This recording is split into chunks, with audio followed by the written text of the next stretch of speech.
مسجد میں آنے کے بعد فرض نماز کا عمل کرنے کے بعد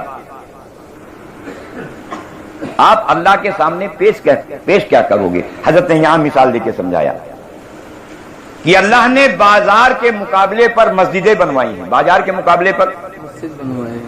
ارے سمجھ میں آ رہا نہیں آ رہا؟ بازار کے مقابلے پر مسجد بنوایا. بازار میں کیا ہوتا ہے؟ حضرت نے فرمایا بازار لوگ اپنی چیزیں بنا کے لے جاتے ہیں. بازار میں کیا لے جاتے ہیں؟ اپنا پروڈکٹ. مارکیٹ میں لے جاتے نہیں لے جاتے ہیں کہ ہم نے لکڑی کا یہ بنایا ہے اور کپڑے کا یہ بنایا ہے اور آٹے کا یہ بنایا. ارے لے جاتے سب. ہم بازار میں چھوٹے بن کر جاتے ہیں اور لوگ بڑا بن کر ہم سے وہ چیزیں خرید لے جاتے ہیں. کیا کرتے ہیں؟ آپ جب لے کے گئے ہو کبھی تو خریدار آئے گا اور خرید کے لے کے چلا جاوے گا. اور ایک آدمی نہ خریدنے آوے اور نہ بیچنے آوے, اس کا شمار کاہے میں ہے؟ تو حضرت نے فرمایا کہ اب تم آواز کے اوپر جو مسجد آئے ہو بازار کے مقابلے پہ ہے نا, وہاں تو لوگ چیزیں پیش کرتے ہیں. یہاں تم فرض نماز کے بعد اللہ کے سامنے کیا پیش کرو گے؟ لاؤ پیش کرو. کیا پیش کرو گے؟ دکان والا دکان سے آواز اذان کی سن کے آیا ہے, اللہ کے سامنے کیا پیش کرے گا؟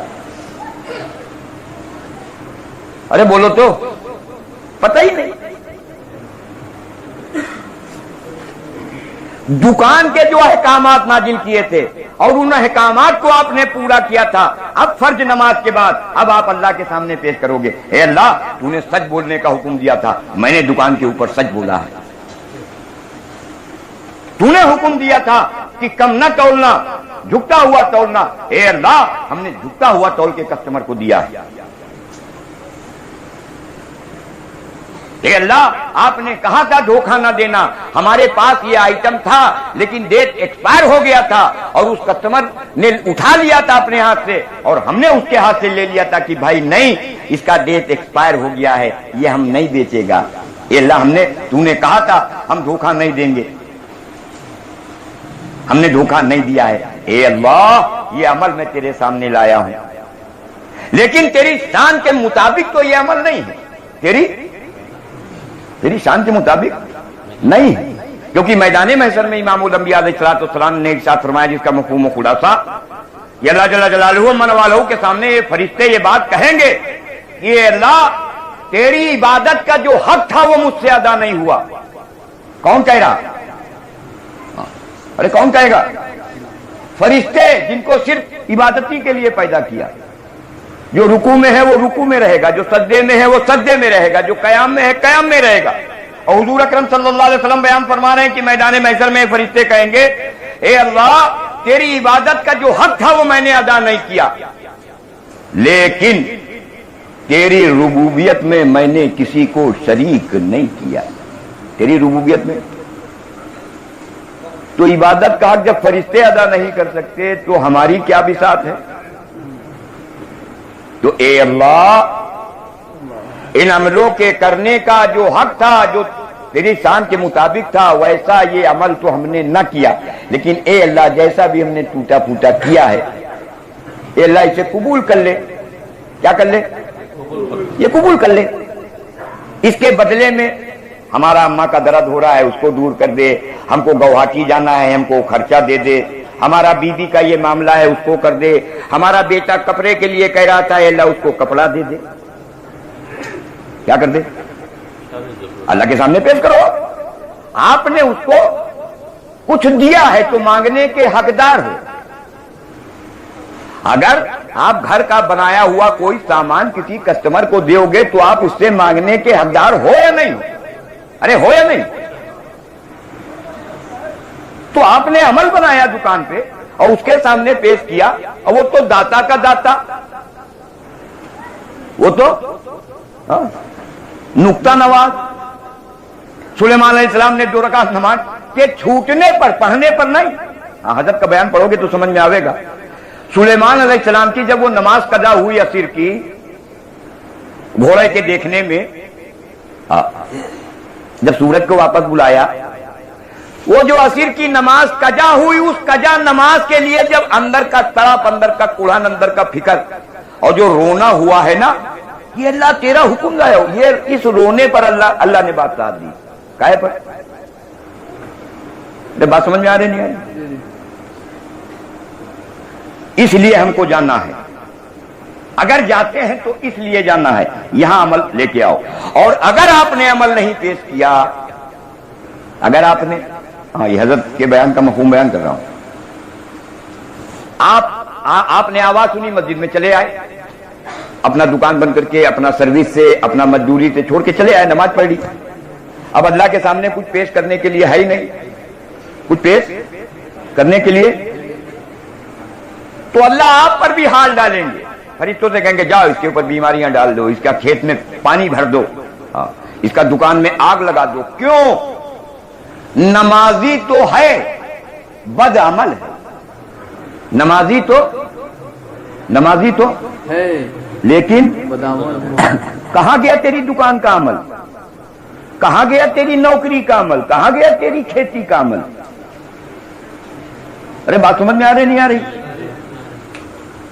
تو حضرت فرماتے تھے ایسی نماز بنانا جس سے ہماری ہر چھوٹی بڑی ضرورت پوری ہو. لیکن یہ کب ہم اس کے بنانے پر آئیں گے؟ جب اپنے بانی کی بات کو سامنے رکھ کے اس کام میں چلیں گے. تو حضرت مالیات صاحب رحمۃ اللہ علیہ نے جب اللہ نے ان سے کام کو شروع کرایا، عجیب بات ہوگی لیکن غور کرنا، اب اتنا تو موقع ملے گا نہیں کہ سارا بات آپ کے سامنے واضح کروں میں دلیلوں کے ساتھ. جتنا بھی ہو سکے گا کوشش کریں گے کہ آپ کے سامنے رکھیں گے بات. تو حضرت مالیات صاحب رحمۃ اللہ علیہ کی زبان سے اللہ نے وہ بات کہلوائی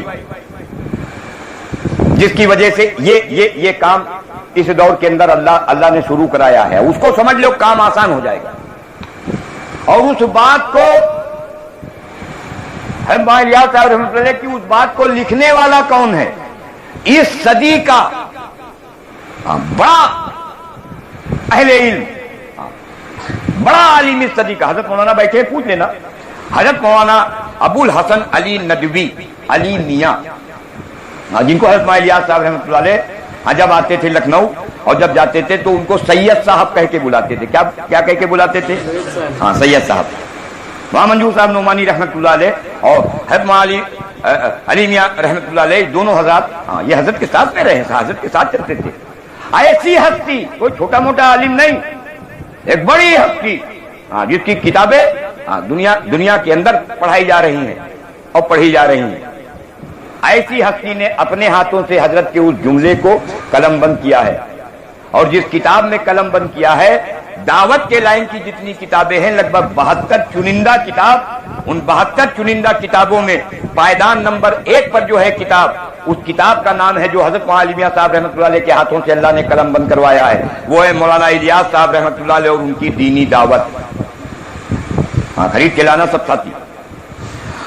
اردو کی کتاب میں صفحہ نمبر 283 پر، بعد کتاب میں صفحہ نمبر 284 پر، ہندی کی کتاب میں صفحہ نمبر 308 پر، پیج نمبر 308، بعد کتابوں میں 309 پر.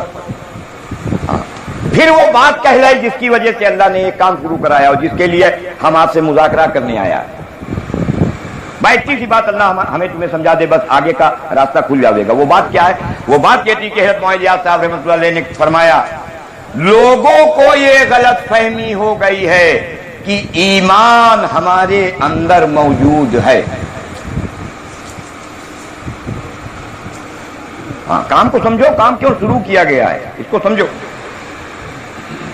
لوگوں کو یہ غلط فہمی ہو گئی ہے کہ ایمان ہمارے اندر موجود ہے.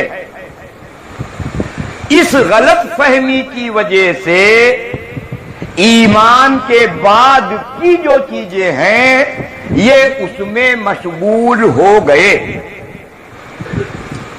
یہ اس میں مثال کے طور پر نماز پڑھنے میں، روزہ رکھنے میں، حج کرنے میں، زکات دینے میں، یہ اس میں مشغول ہو گئے. حالانکہ ہماری یہ محنت